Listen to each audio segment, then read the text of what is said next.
Welcome on in, Eagles fans, to episode 67 of the No Huddle Show, our Philadelphia Eagles podcast right here on NJ.com. I'm Joe Giglio, joined as always by Eliot Parks and Matt Lombardo. They cover the Eagles for NJ Advanced Media. They were out there in Philadelphia, the site of really what was the coolest NFL draft experience I think the NFL's had since moving it out of New York, and one everyone's been talking about all weekend. And they were there to cover, of course, the Eagles and their draft haul, starting with Derek Barnett in the first round. Eliot, we'll start with you. We'll go through all the picks. We'll go through the perception of this draft for the Eagles and the risks they took in the second round, all that kind of stuff. Let's just start, though, first. How much did you get to experience the draft atmosphere compared to you guys working and doing your job there? Because everyone seemed to rave about just how great of a job Philadelphia did putting this thing on. Yeah, well, I didn't get to experience it at all because my 3 days were spent inside the NovaCare. So Matt could probably talk a little bit better about that. But I will just say, I mean, from looking out on TV, it looked like an awesome event. And I lived down in that area. So, I mean, it seemed like it went great. But Matt can probably talk a little bit more about that. Matt, what do you think of it? Yeah, guys, I thought the big winner of the whole weekend, and everybody does this every year, which team won, which team lost, who had a great draft, who didn't. And I have to say that I think the city of Philadelphia were the biggest winners of this entire draft weekend. It was a tremendous atmosphere. Everybody was fired up. You could tell on night one when the Cowboys were on the clock or when the Giants were on the clock because the booing was just relentless. It was a party when the Eagles were on the clock waiting for the selection. And I think that, the NFL, after it moved the draft out of New York, they seem to have developed this mentality of wanting to move it around the country. But Chicago got 2 years before it came to Philadelphia. And judging by all of the feedback from media members, judging by all of the feedback and just the views that we saw on television, how great the city looked all weekend, and the fact that Chicago didn't just get one but two drafts, I think there's a good chance it comes back next year for one more season before moving it around. I think it should. Well, the Eagles definitely weren't the winner, so it's good Philly won something over the last few days. Well, that sets us up nicely, Eliot. I like the draft. I know a lot of people had some question marks about it. Let's start in the first. We'll get to the second round pick, which is probably the most polarizing thing they did. But the first round, the Eagles on the board there at number 14. The first 10 picks probably go differently than a lot of people thought. I'm sure the Eagles played it out in their mind in a lot of different ways, but offense goes early. The Bears make the trade up for Trubisky. The Chiefs hop in to go get Mahomes, Watson off the board. So in some ways, things went the Eagles' way because quarterbacks went. In other ways, they didn't because Ross and Corey Davis and McCaffrey and all those playmakers go. So defense seemed to be the way to go at 14. They went with Derek Barnett. Some fans wanted Reuben Foster. Eliot, what was your immediate reaction to the pick, and then how has your thought process evolved a little bit here over the last couple of days? So my immediate reaction to the pick was I think it's an underwhelming pick. I think Derek Barnett is a very good player, but for me, the biggest asset the Eagles had this offseason, whether it be cap space, any of that, was this number 14 overall pick. I mean, it's where you're supposed to get an elite player, a difference maker, and a guy that's going to really, be one of the best players on your team, and you get him on that rookie deal for a while. So that was my expectation of what the Eagles should have gotten from that pick. Since then, I'll say after watching more and more of Derek Barnett, my opinion hasn't changed a ton. I think he's a very good player. I don't think his ceiling is very high, but I don't think his floor is very low either. I think he'll come in next year. He'll probably be better than what Connor Barwin gave the Eagles. But I think he's Brandon Graham 2.0, maybe slightly faster, but not considerably different. I think they have the similar body type. They have a similar game. After watching more of him at Tennessee, he has a quick first step off the line. He definitely does, and that showed in college. But my concern is now in the NFL, and I'm not saying every single offensive tackle is an elite player, but they're going to be better athletes. They're going to be bigger. They're going to be faster. And I didn't see very often in college Derek Barnett win a snap and get pressure on a quarterback after the offensive lineman was able to engage him. Almost all the pressures I saw him get where he just simply ran by the guy. And, against slower, bigger offensive tackles, he should be able to do that in the NFL. But my concern is if with 14 overall, I want a guy that has elite traits, that has a skill set that even if he's facing the best offensive tackle in the league, he's still going to be able to get that pressure. And I don't see that in Derek Barnett. So those are my concerns with the pick of Barnett. Matt, when you look at it, and it's interesting because right after the draft, Joe Douglas, right after the first round, I guess, made the comparison to Terrell Suggs. And the way Eliot described Derek Barnett, I remember a lot of those things about Terrell Suggs. And I guess that's why Joe Douglas saw a lot of those things, like a guy that wasn't this crazy elite athlete, but always seemed to get to the quarterback. Now, it's worked out great for the Ravens because Terrell Suggs has got 100-something sacks and might go to the Hall of Fame. Not every guy like that has that kind of production in the NFL. What did you make of the pick, Matt? And do you agree that it seemed like the Eagles, especially with Barnett, but like they didn't want a lot of projection here. They didn't care about the measurables. They just think Derek Barnett has a knack for getting to the quarterback, and that's what mattered to them here. Yeah, Joe, I look at this pick a little bit differently than Eliot does. I think that what the Eagles did was they built their board, as you said, with the best football players and the football players that they felt could step in and contribute right away. And Derek Barnett's going to do that. He's going to fight for immediate snaps. He's probably going to play 2 or 3 downs of any particular 3-down set. And as Eliot pointed out from film study, and I watched this about a month ago when I was kind of looking around at prospects that could be on the Eagles' radar, he has that elite first step. He has tremendous bend. He has very good get off from the line of scrimmage. And I think that this was a selection of a guy that can step in, fight for a starting job, but arguably the most important position on Jim Schwartz's defense, which is the defensive line. And you think back to a year ago, it was Fletcher Cox who led the Eagles with sacks. He had 6.5. Brandon Graham had 5.5. I look at his ceiling as being probably closer to a Michael Bennett type, a Pro Bowl defensive lineman type than a Brandon Graham, even though they are similar body types. We'll see if he ever reaches that kind of potential. But I think as the board was shaping up on Thursday night in round 1, Joe Douglas and Howie Roseman must have been doing backflips, doing cartwheels through the room as they saw the run-on receivers with Corey Davis and Mike Williams and John Ross. So the 2 of those guys going before they went on the clock. You look at the quarterbacks going early. It just seemed as though defensive end was a position that they had high, and Barnett was a player they also had very highly. As we saw, they had him above Jonathan Allen, who a lot of fans and analysts believe would be a top 10 selection. They felt comfortable waiting to address the cornerback position in round 2, and I think that Barnett, just from talking to people on Wednesday and Tuesday ahead of draft week, you kind of got the sense that Derek Barnett was a guy they were very interested in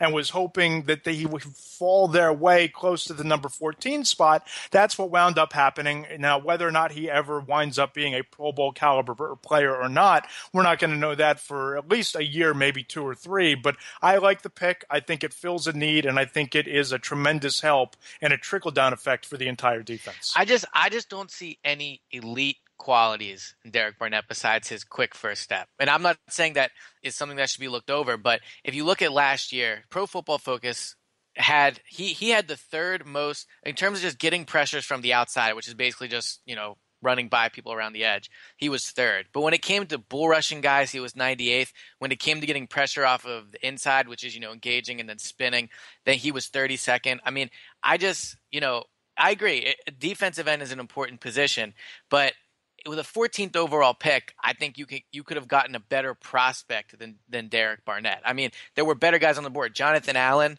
granted, we don't know the situation with his shoulder, but the Redskins felt comfortable enough to take him 2 or 3 picks later. He's a better defensive line prospect than Derek Barnett. O.J. Howard is a better, I don't know if I would have taken him, but he's a better prospect than Derek Barnett. I just think the Eagles settled a little bit here and just took a guy that was safe in the way that I don't think he's going to be a bust because, he does have high energy. He's decent against the run, all those things.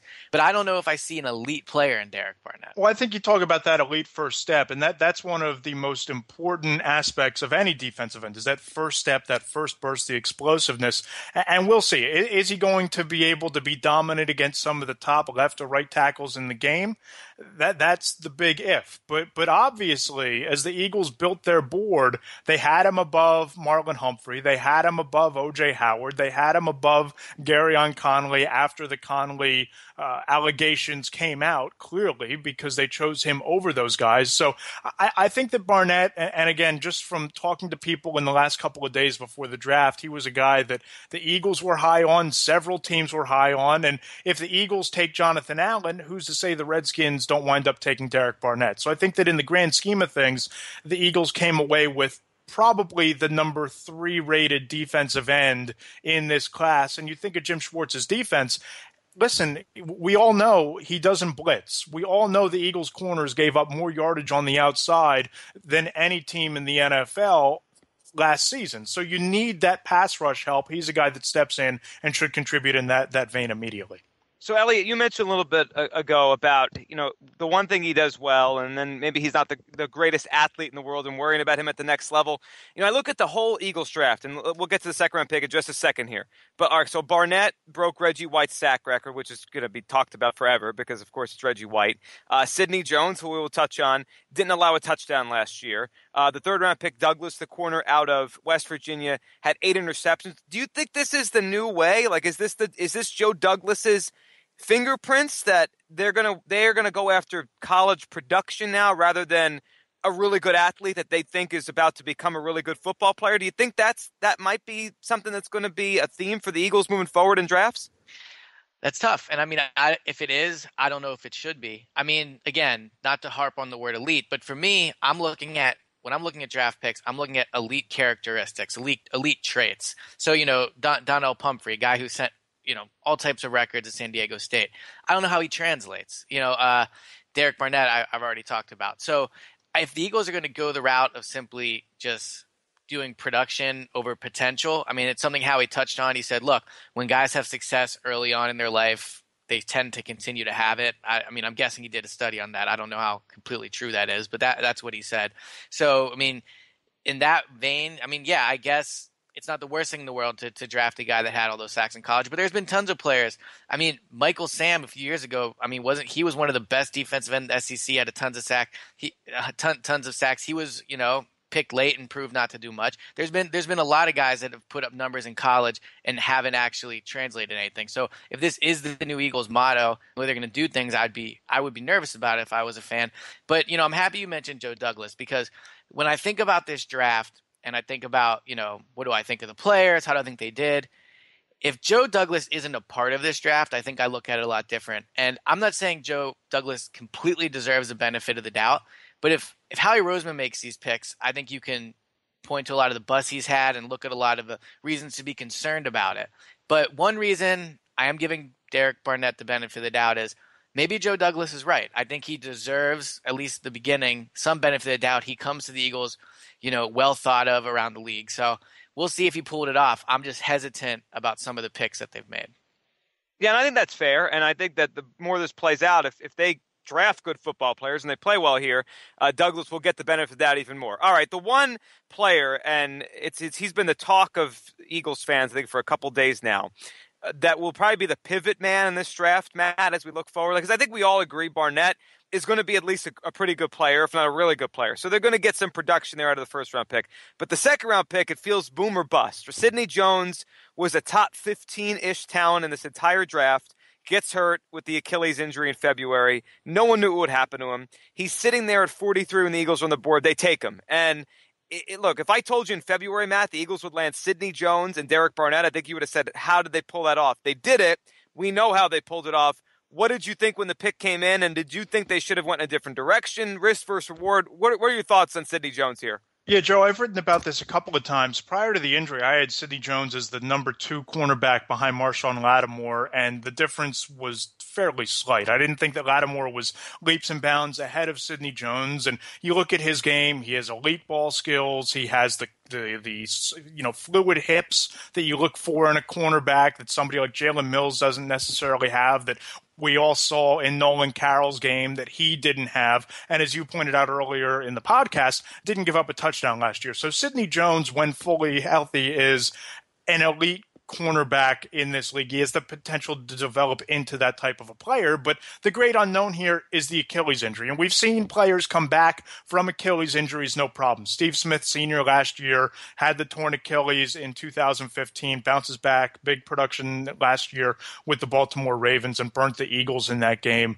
last December. So we've seen guys come back from that injury, but you're right. I don't know that it's necessarily boom or bust with Sidney Jones, because he was a pretty good cornerback in college. If he comes back at 80 to 85%, I think you're still going to be satisfied with the pick. If he comes back 100%, then you're looking at the potential of adding two very good to great defensive players in the first two rounds. And if he doesn't, then obviously this is going to be looked at as a bad pick. But you look at what the Eagles needs. It was defensive end. It was cornerback on defense. I think you've addressed that need with Sidney Jones. We'll see how he recovers. But everybody thinking doom and gloom that he might not play for the year or he might not play the first 6 games. Well, this team isn't fighting for a Super Bowl this year anyway. And I think that they were in a position where while they needed an immediate contributor at corner, which they got in Rasul Douglas, they could kind of afford, based on the type of team they are and the type of team they're trying to build, that if Sidney Jones takes 6, 8, even 16 weeks to get fully healthy, they could kind of take that wait and see approach with the risk versus reward, yielding a potentially very good to elite player. So I really like the pick, and it might be my favorite pick in the draft. I definitely like it more than the Derek Barnett pick, and the reason I like it more is because his ceiling is way higher. I mean, the Eagles' top need in this draft. I think we can all agree that the needs in this draft, although Matt just said defensive end, which I disagree with, but cornerback, running back, and a speed receiver.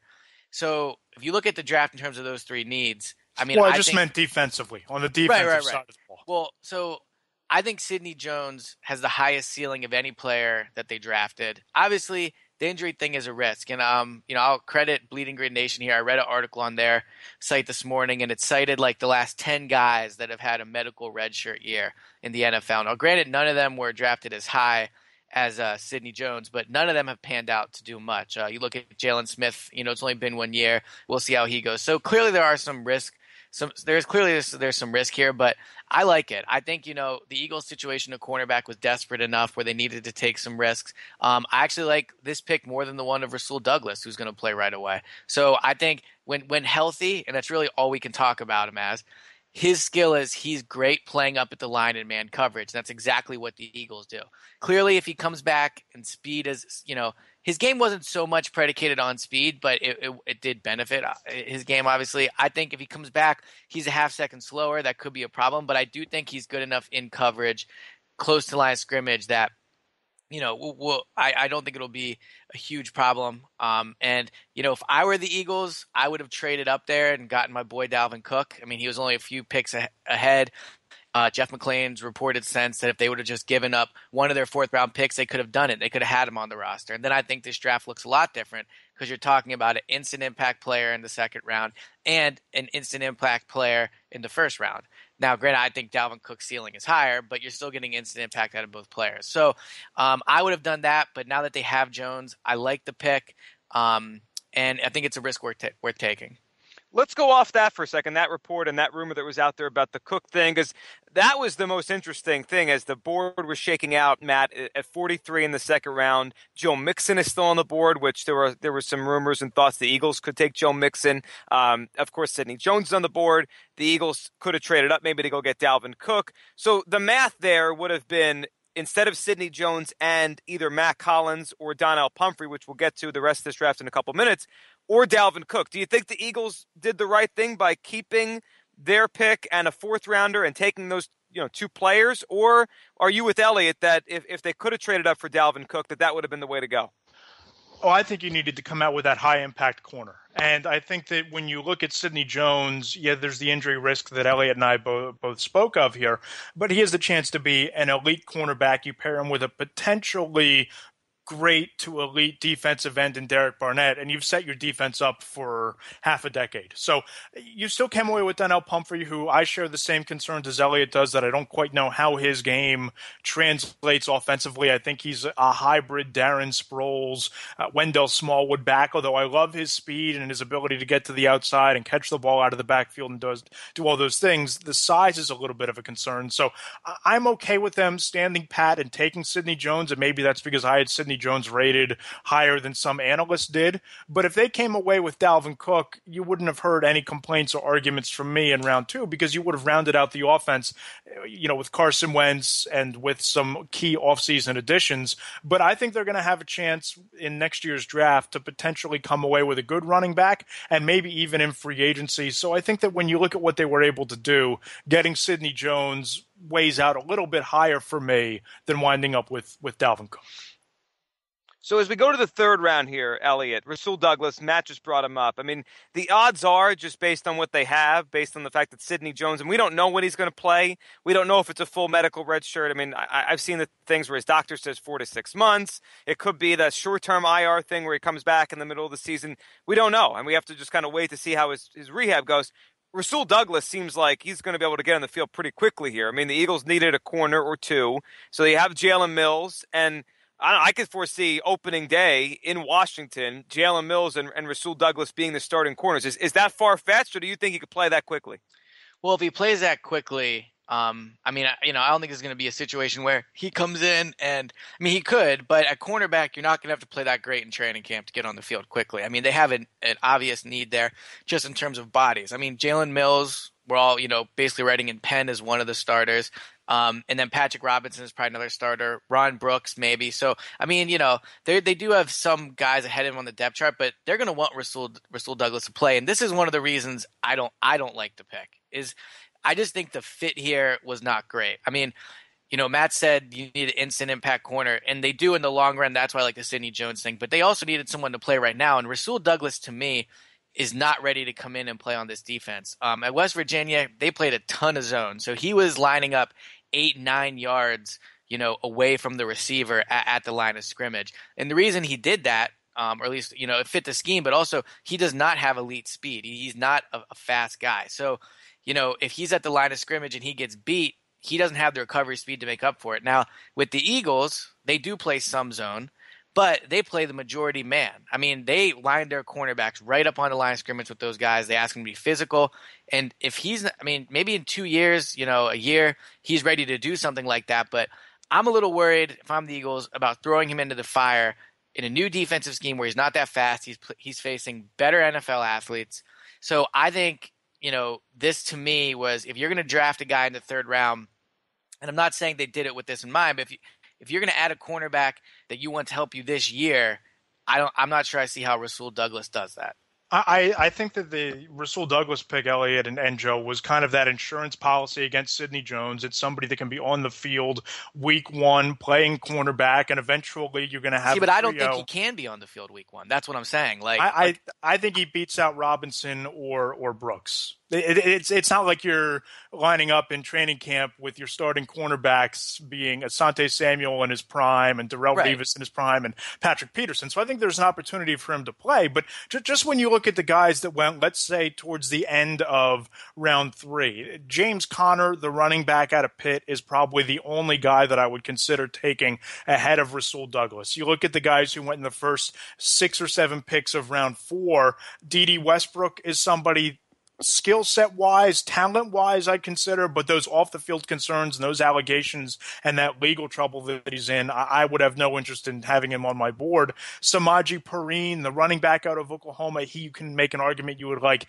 him over Rasul Douglas, but by that point in the draft where the Eagles were picking in round 3, unless you're saying that you're going to take James Conner, I don't know that there's another player that I can set in stone and say, I want that guy, and I would take that guy over Rasul Douglas. Well, I'll say, so 2 things.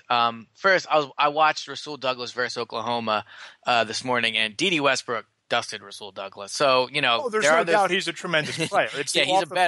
He's a better player than Rasul Douglas in my mind. But I don't disagree.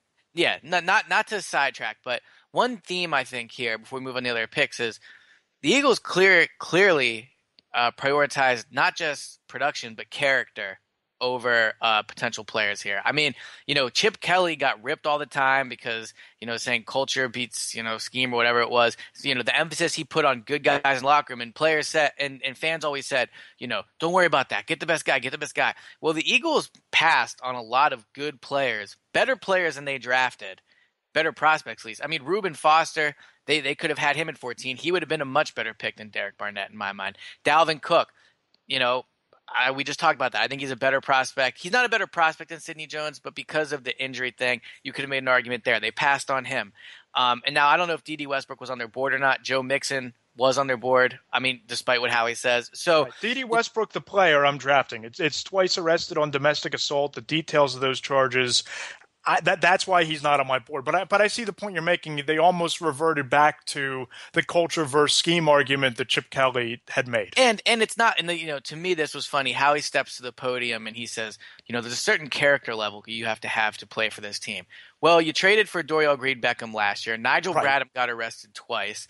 Josh Huff got arrested. And you Jalen Mills. Jalen Mills had the incident he had. Wendell Smallwood. Alex McAllister. Right, Alex McAllister. Wendell Smallwood was accused of basically threatening a witness in a case. So, this whole idea that Howie, steps to the podium and acts like the Eagles are this, holy organization that don't take chances on guys. To me, it's ridiculous. So, they pass on Reuben Foster, and I just thought that to me that was a theme they tried to present, but I don't think A, it was a good strategy, and B, it was just very hypocritical of them to get up there, and especially after Chip got ripped for doing all that. It's all circumstantial, right? Like if Dalvin Cook falls to them at 43, they take Dalvin Cook, and they can't say those same things because Dalvin's had red flags and off the field stuff. It just happened. Like I'm with you guys. It happened to be this draft and the way they went, but I don't think it represents a theme of not yet, at least. I mean, if they do this for 5 more drafts, then okay, then they've become that again. But we have to give it some more time.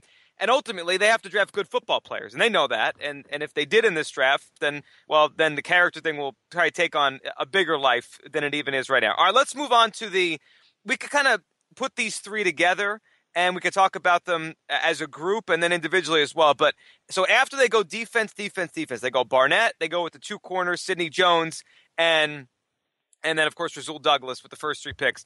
3 straight picks in the 2 in the 4th round and 1 in the 5th round. They go offense. They go playmakers. They go Matt Collins, wide receiver out of North Carolina. They go Donnell Pumphrey, the all-time rushing leader in college football from San Diego State. And then they go Shelton Gibson. And I think I saw the scouting report that you tweeted out and the piece you wrote, Eliot, flat out fast, the wide receiver from West Virginia. Eliot, we'll start with you. We'll go to Matt. Your impressions of these 3 picks. I like them all in a vacuum because they're bringing in players that have a certain skill set, and I could see all 3 of them making an impact and kind of changing the status quo of the receiver or the running back group right away. So, Eliot, Hollins, Pumphrey, and Gibson, what do you think of these kids? So when ranking the picks I liked from best to worst, I ended up with Sidney Jones as my favorite pick, but I had Gibson up there because I think he represents a great mixture of need and value. You get him late, you get him in the 5th round, and he's a huge need. I mean, the Eagles did sign Alshon Jeffrey and Torrey Smith, so their receivers are upgraded, but they still don't have a deep threat on this team. And for all the talks of the drops last year, the biggest fault of this receiving group last year was the fact that they couldn't stretch the field. They didn't scare defenses down the field. Well, Gibson, he's not a complete receiver, and if he went to certain teams, you might not like the fit as much, but for what the Eagles want, this is an elite prospect they got here in the 5th round. I mean, Pro Football Focus had him as the 3rd best deep pass, deep threat in the draft. He had 17 catches last year that were deep passes. He didn't drop a single one, didn't fumble the ball in 3 years. So he's got good hands, averaged 22.6 yards per catch during his time in West Virginia. I think he has a chance to come in and play maybe right away and maybe start week 1 opposite Alshon Jeffrey. I think he's been able to stretch the field better than Torrey Smith. I really, really like the pick of Gibson. Matt, with these 3 picks, which one stands out to you right now? I'm with Eliot, and I wrote this yesterday morning on the site that if you had to pick one of these draft picks is going to have the biggest impact on the 2017 season, it's Shelton Gibson. Eliot points to the speed. He has game-breaking, break the cover off a defense type of speed. He also returned a kickoff for a touchdown in his sophomore season at West Virginia, so he can step in and be a contributor as a kick returner, and eventually maybe you replace Darren Sproles with him in punt returns in the long term. I don't know that he necessarily walks in and starts week 1, but I could envision a package of plays, 15, 20, 25 snaps a game where he's on the field and he's running 9 routes. How that translates against NFL corners versus the air raid offense at West Virginia and, the conference they're in, that they don't really play a whole lot of defense. But I think that based on skill set, Gibson has the chance to be the most immediate contributor on this team. I also like the Pumphrey pick. I think that my biggest concern there is whether or not he has the size to withstand the physical beating in the NFL. But, Joe, you talk about themes and you talk about the character over talent theme, or you talk about this theme or that theme from the NFL draft. And I think with this class, this weekend was all about two things: value and production. We talked about the production with Jones. We, of course, talked about the production with Derek Barnett. But I think that the Donnell Pumphrey pick, all-time leading rusher in FBS history, there's a certain level of production there. You look at the production of Gibson, there's a certain level of production there. You look at value, getting Jones in round 2. You look at the value of getting these guys in rounds 3 through 5. And I think that the Eagles went into this thing pointing at those two factors to help build their board and separate prospects from one another. I didn't like the pick of Pumphrey, and the reason was because the Eagles needed, in my opinion, a better running back than they got in Pumphrey out of this draft. They needed a guy that they could give it to 15, 20 times a game if needed, because they don't have that on their roster currently. I don't think Wendell Smallwood's the answer there. Pumphrey, I mean, it's one thing to read about how small he is. I saw him at the Combine. He makes Cody Parkey, the Eagles kicker from years ago, look like an elite NFL receiver athlete. Like, he is tiny. It's not just Darren Sproles is short, but Darren Sproles is thick and strong. Pumphrey is small. So I have legitimate concerns. I know he lasted at San Diego State, but now you're going to be facing NFL athletes. So, I have concerns about his ability to hold up, and I don't think he's that workhorse running back. I know a lot of fans have talked about, the undrafted free agent they signed, Corey Clement out of Wisconsin. Yeah, out of Wisconsin. I like him, but, you can't count him to be your number one back right off the bat. So I don't think the Eagles did a good job addressing their need at running back here, especially when, Howie said this could be a potentially historic draft at running back. Well, all they got was Donnell Pumphrey, and I think that's, a weak outcome for them considering all of the prospects in the draft. I tend to agree. I have the same exact concerns with Pumphrey as you do, Eliot. I'm a little bit higher on him because of his speed and his ability to, run on the outside, and I'm with you. If I'm the GM, if I'm building this team, I'd want that 25, 30 carry a game type of a back. But if this pick shows us anything, if the way they viewed the running back position both last year and this year, when they come away with Wendell Smallwood in round 5 and Isaac Seumalo in round 3, given that they didn't have that 4th round pick, I don't know that the Eagles view themselves as needing one back to carry the ball 25, 30 times. If anything, this almost shows me that they want to have a stable of running backs, a group of running backs, and I would have rather had Alvin Kamara. I would have rather had Joe Mixon. I would have rather had any number of running backs in this class. There's certainly Christian McCaffrey, who Joe and I both have talked about on previous podcasts as somebody that we would have liked to have seen the Eagles come away with in round 1. But I think that the last 2 drafts, in picking Smallwood, or we can say settling for Smallwood, and picking Pumphrey, or we can say settling for Pumphrey, I think we've now seen a clearer view of how the Eagles look at the running back position, and they certainly don't seem to value it the way that a lot of people in the media, reporters, and maybe even some other teams do. Well, let's go to the other side of that, because I think you're right, man. I agree with you. And I think the thing that they're showing us, if I think about the last, like you said, the last 2 drafts, and then this offseason with free agency, and even last summer with a trade, like the only back that they've added this offseason, and we've been talking about running back for the Eagles since the end of the season last year, they've only added Donnell Pumphrey. Meanwhile, they have signed Alshon Jeffrey. They signed Torrey Smith. They didn't trade away Jordan Matthews, even though there were some rumors there. Nelson Aguilar is still here. DGB is still here for now. They draft 2 wide receivers around Donnell Pumphrey. And I think we haven't touched on Matt Collins yet, but it looks like because of his special teams ability that he's the kind of guy that would make a roster. You mentioned both of you think Shelton Gibson could play. Eliot, am I reading this the right way? The Eagles, with their quarterback they traded up for last year, Carson Wentz, they're going to throw the football a lot. Yeah, they are. But they also ran it 40% of the plays last year without a legitimate running back. So I think had they been able to land a Dalvin Cook or something like that, I do think that would have changed. But look, they gave up a lot to get Carson Wentz. They're paying Alshon Jeffrey a lot of money. This is a throwing league. By taking Barnett in the first round, they also acknowledge that by the fact that they have to be able to stop the other passer from being comfortable in the pocket. The Eagles are going to throw it a lot. And Carson Wentz is the best player on the Eagles roster. So he's a guy you want to have the ball in his hands the most. And it's going to be. I mean, he threw the ball 600 times as a rookie last year. Unless something changes, it feels like he's going to have the ball a lot and throw it a lot this year because, like you guys are saying, they don't have that kind of back right now that you rely on. All right, let's talk about the receivers just a little bit off of what they did, and then we'll get to the final two picks. So, Matt, as you look at the receiving depth chart right now, I mean, they added two guys, and you both think Gibson could play and make an impact. Hollins plays special teams, which usually gives a guy a leg up to make the team. They have a lot of wide receivers now and only so many spots that they could probably suit up on Sundays. Yeah, I think that when you look at the receiving depth chart, you're probably going to walk in, of course, with Torrey Smith and Alshon Jeffrey as your top two. I still think that Jordan Matthews, given that he's still here, outside of him being traded sometime during training camp when a wide receiver goes down across the league, he's your number 3 receiver. Your number 4 receiver, I think, would be an open competition between Shelton Gibson and Nelson Aguilar. Number 5 is Mac Hollins, and I think that DGB is looking for a gig come first or second cuts. I think that when you look at the Mac Hollins pick, guys, and we touched on this a little bit, Eliot, down there watching the draft unfold at the NovaCare complex.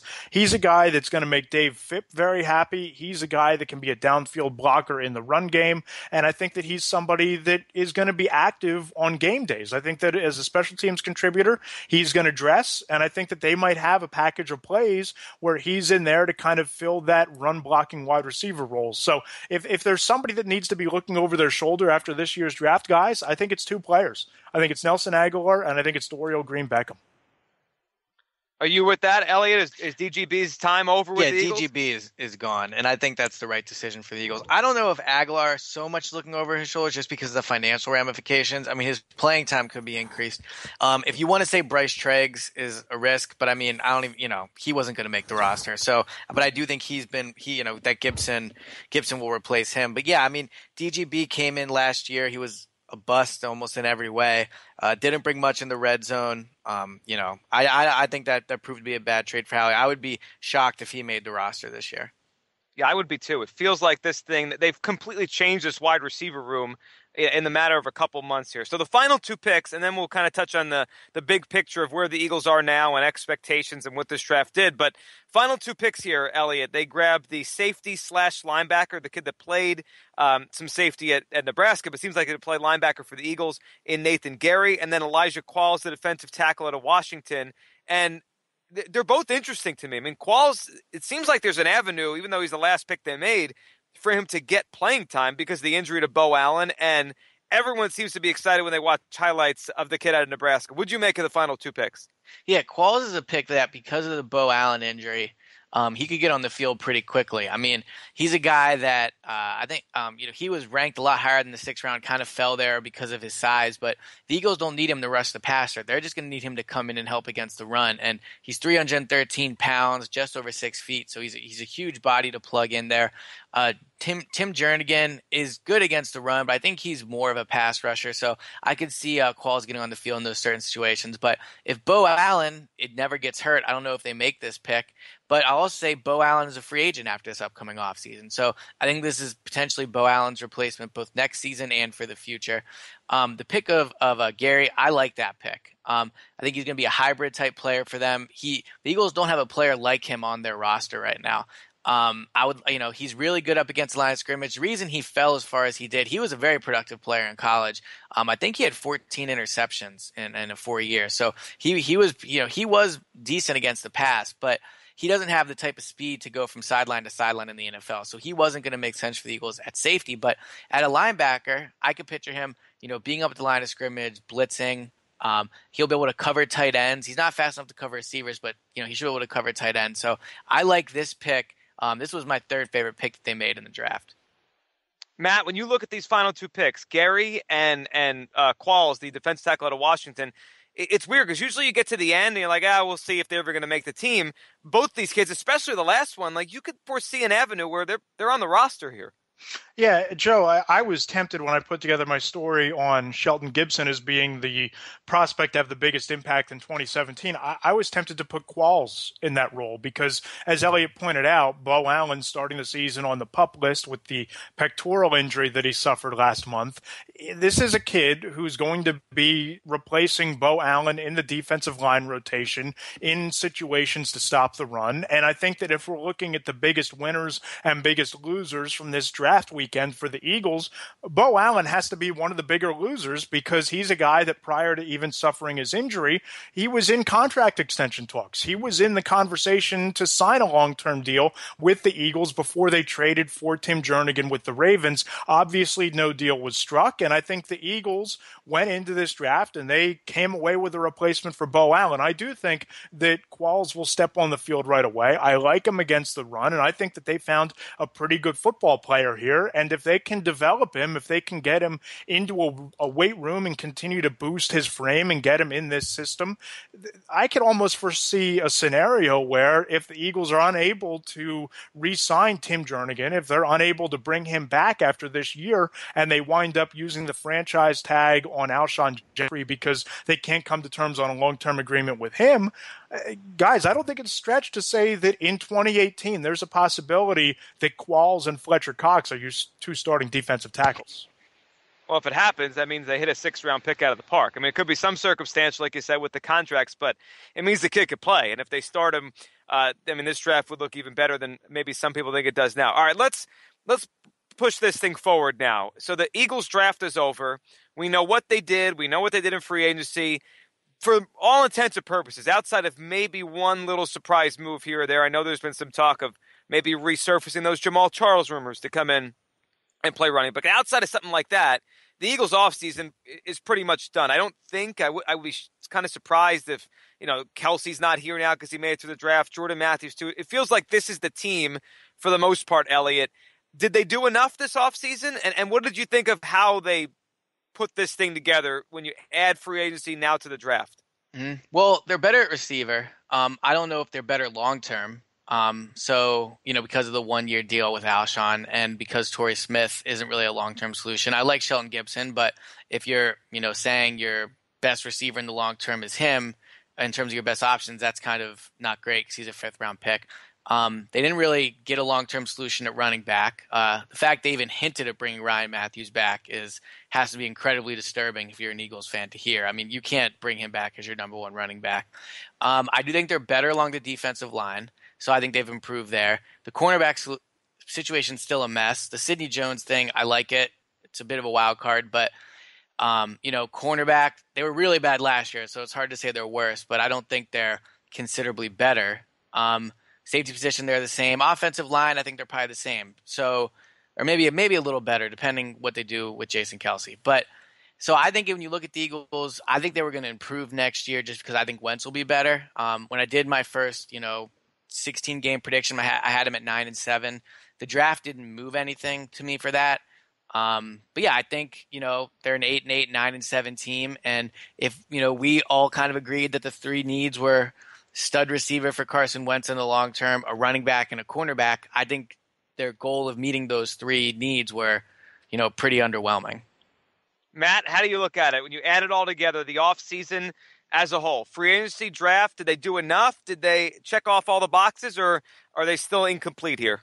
I graded the draft an A-. I think I graded the overall offseason somewhere around a B. Like Eliot said, you didn't necessarily find long-term solutions at wide receiver, but let's not forget here that they have the option to use the franchise tag on Alshon Jeffrey after this year if they're unable to sign a long-term deal, which I'm not ruling out. You look at defensive line, they're better with Jernigan in the short term. They added depth with Qualls. They added a quality pass rusher in Derek Barnett, and they brought in Chris Long as a short-term Band-Aid, so I think they're better there.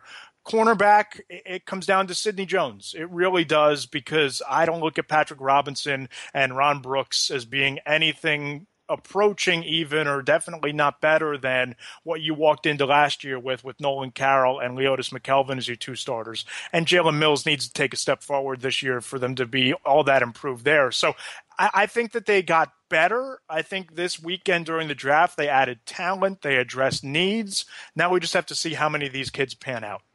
Let's wrap with this, because I heard Todd McShay when they took Sidney Jones, to go back to that, because I think Barnett's the first-round pick. We'll talk about him for years because of that. But the Sidney Jones pick will kind of – it'll make this draft look one way or the other. If Sidney Jones becomes the player he's supposed to be, they're probably going to have a favorable look back on this draft. If he doesn't, or the injury lingers, we might say, they wasted a second-round pick. And not to completely interrupt or disagree with you, but, I mean, I think – you might be putting a little too much pressure on the Sidney Jones thing. I agree it'll dictate the outcome of the draft, but the Derek Barnett pick was their first pick. It was the top 15 pick. They have to get a playmaker out of that pick. If Derek Barnett turns into a lesser version of Brandon Graham, obviously Sidney Jones helps, but to me, the Barnett's going to have a huge outcome on this draft as well. So I just wanted to throw that out there. He is. And right. Do you think that's what's the line of demarcation before we end this? Is it Brandon Graham 2? Like, if he's Brandon Graham 2, the Brandon Graham we saw last year and the guy that's kind of evolving into being a really good player, is that good enough, or does he have to be better than that to you, Eliot? No, I don't think that's good enough. If he's what Brandon Graham gave you last year, he's a very good player. He probably, maybe he's considered a little underrated, but I want a guy that at top 15 pick defensive end, I want a guy that teams are going to double team. I want a guy that other teams are going to be afraid of going into that week. And as good as I think Brandon Graham is, and I value, Hurries a lot more than our former podcast mate, Mark Eckel, but he still only had 5.5 sacks. So, I know Graham's dealt with some injuries, but if 6 years into his career, we're talking about Barnett and he has similar production to Brandon Graham, then I think this was not a good pick at 14. I think that when you look at this, they're going to make each other better. Because last year you had Brandon Graham finish with 5.5 sacks, get a boatload of hurries with little to no help at the other defensive end spot. And you had Benny Logan playing next to him. You had a guy who was much better against the run versus against the pass. Now you have Tim Jernigan playing alongside Derek Barnett. You have Brandon Graham on the other side. And it's not going to be as easy to double team either one of them. They're going to help one another. The A-gap pressure from Jernigan is going to free up some pressure off the edge. So if we're just making player-to-player comparisons, I agree with Eliot that Barnett needs to be better than what Brandon Graham was a year ago. I think he will be, but if he doesn't in his career approach somebody like a Michael Bennett and that level of competition, or maybe even a Jason Pierre-Paul in his prime, then I think the Eagles got this one wrong. But I think they have a chance to have him develop into that type of player with that type of ceiling. So we can all agree that Connor Barwin wasn't that good last year, right? Yes. Nor Vinny Curry. Brandon Graham had only half more sack than Connor Barwin did. Connor Barwin had 5 sacks. So, but Brandon Graham got more consistent. I don't disagree. I'm just saying that I think sometimes Brandon Graham is talked about. He was very good, but he only had 5.5 sacks, and Barwin still had 5. So you think it's part of it's because he's of all the guys we were watching, he was the only one getting close to the quarterback, so we overrate him a little bit. And he's good against the run. He's a good hustle player. This is not knocking Brandon Graham. I'm just saying, Brandon Graham is not a game-changing defensive player, in my opinion. And that's what the Eagles needed. That's what you get at any position you pick, whether it's offensive tackle, tight end, receiver. You pick a guy in the top 15. You need that guy to turn into right. But if you have 2 of those guys, it's going to make your defensive line better, and they're going to complement each other. And Brandon Graham didn't have that a year ago. So I think the pick of Barnett is going to make Graham better, and I think that Graham continuing to develop is going to aid in the development of Barnett. Right, they're 2 separate things. I think that's fair, right? Like, Barnett will make the Eagles' defense better, but in a vacuum, how good will Barnett be? That's why I'm sure – and I kind of feel bad for Barnett in a way, because when Joe Douglas throws that Terrell Suggs comparison out there, I get it. I understand what he's thinking and the physicality and the speed and the combine nonsense, but, Terrell Suggs might go to the Hall of Fame. That's a big comparison. The Terrell Suggs comparison is only being compared because A, they both had bad combines, yep, and B, Joe Douglas was involved in both of them to a certain degree. But do you agree, Eliot, that name is out there? So in 3 years, if Derek Barnett only has 10 career sacks, people are going to call the radio or tweet at you and be like, he was supposed to be Terrell Suggs. Right. But I guess I agree. I 100% agree that that's going to be the narrative, but I'm just saying I think that's unfair. I agree with that. All right, so let's wrap with this. So during the draft Friday night, I know you guys were both busy either there or at the NovaCare complex. When the Eagles made their pick of Sidney Jones, Todd McShay on ESPN mentioned that his takeaway from that pick beyond the player was that the Eagles are showing patience and they're building it right, and they're not like no one in that building. And he mentioned Douglas, he mentioned Andy Weidel, he mentioned Doug Peterson as the head coach. Like no one over there, and Howie is afraid of losing their job. Like they're being given time to build this thing because they might have to medical redshirt their second-round pick. Do you agree with that, Eliot? Do you think this is another year where they're going to let this foundation settle and no one is in danger? You know, barring they go 0-16 or something silly. Right. But like that's kind of a long-range view that the Eagles are taking here. Yeah, I agree. The only thing I might slightly disagree with is Carson Wentz is directly tied to Doug's job. So if next year Carson Wentz is, let's say the Eagles do go, I think Howie could survive a 5-11 year. I think Howie could survive a lot. And by extension, I think Joe Douglas will. But I think if the next year Carson Wentz looks worse than he did last year and he takes noticeable steps back, then I think Doug's job could be in trouble because his sole job is to make sure Carson Wentz turns out to be good. Right, so he can almost be separate than everything. Right, and I don't think that's tied to the Sidney Jones pick, I guess is what I'm saying. Right, Matt, do you feel that way, the way McShay did with the patience and the kind of the mandate is take your time to build this thing? You think that's the way they're doing it? See, I go back and forth because I don't think you can build a championship contending team in a microwave. I don't think that you can go from where the Eagles were last year as a 7-9 team and not take a measured and slow build approach to do it right, which I think on one hand the Eagles are doing. But I also think that based on going out into free agency and signing short-term deals with Torrey Smith and Alshon Jeffrey, not to mention it's become fairly obvious that Jeffrey Lurie is more hands-on than he's ever been, that there is a bit of not necessarily impatience, but a little bit more aggressiveness than we've seen in the past. So whether you want to say that it's because they're taking their time and nobody should fear for their job, or you just want to say that they're trying to not push any sort of, panic button and build too quickly. I think that what they did this weekend is they added talent, they filled needs, and we're not going to know how well they've done or to be able to draw any sweeping conclusions probably for 2 to 3 years. But the bottom line is they went into this draft, it appears, valuing production, valuing value on the board, and filling needs with that strategy. Well, we'll see if it works. So the Eagles got a defensive end. They got some receivers. They got a couple corners. We'll see if Sidney Jones plays and how this thing plays out. But overall, we'll wrap with this. And I know you guys probably wrote this on NJ.com, but for our listeners, what grade did you give this draft, Eliot? I gave it a C+ because I think the first pick was underwhelming. The second pick, I like it, but it's a risk. And then the third pick, I don't think is a system fit, or at least not going to be initially. And when you look at the history of at least the Eagles drafts, and especially Howie Roseman, he does not do a good job of finding good players in rounds 4 through 7. I mean, when you talk about finding steals and guys that contribute, I mean, I think the best one I could find Howie's ever gotten was Riley Cooper. And, I think Cooper had a decent NFL career, but, I don't think if you look at the guys that we just talked about, who knows, maybe this year will be the one they find them. But in the majority of the time, the instant impact, the good players you're going to get from the draft, especially the Eagles drafts, are the first 3 picks. And I like the first 3 picks, but I don't love the pick of Barnett. I don't like the pick of Douglas. And I really like the pick of Jones. So I think a C+, maybe B-, but I would lean probably more towards a C. So I would say C+ is the grade I would give it. All right, round average from Eliot. Matt, we wrap with you. Your grade for the 2017 Eagles draft. I graded a little bit differently than Eliot did, Joe. I gave it an A-, and the reason is I'm higher on the Barnett pick than Eliot seems to be.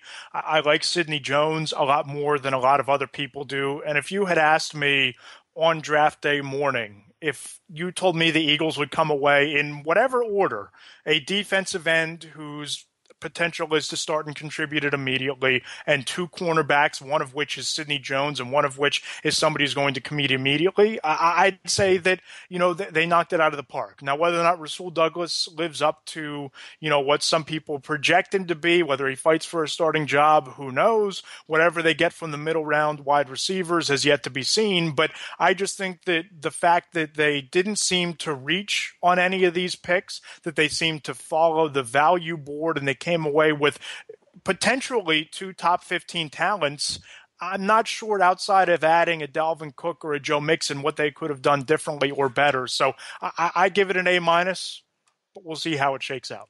We will. And look, if Derek Barnett comes in and plays well right away, that, like you were saying, Ellie, that will change the perception because that's the first-round pick. Guys, this was fun. It was a crazy weekend. Get some sleep after all the work you guys did. We'll read everything at NJ.com. Eliot, as always, thanks for doing this, and we'll be back soon with another episode. Yep, talk to you guys soon. Thanks, Matt. Thanks, guys. And thanks to all of you for listening to the No Huddle Show, our Philadelphia Eagles podcast right here on NJ.com.